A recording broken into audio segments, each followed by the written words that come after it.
Jeremy of the Black Magic Craft YouTube channel has completed the Silva challenge.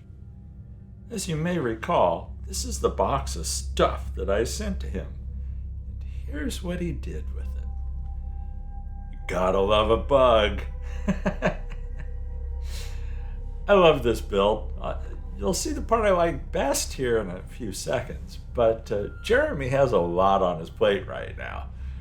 And I was thrilled that he was able to do this and take the challenge.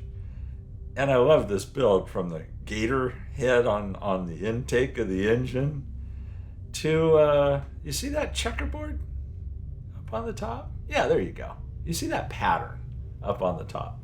There's something about that I just really love on this build. So I hope you like this build too. Check out his channel. Jeremy has an incredible channel. He's been doing a lot of stuff for years now, and it's always a fun watch. So check it out. There's links in the description. And everybody, thanks for watching. Stay safe and healthy out there.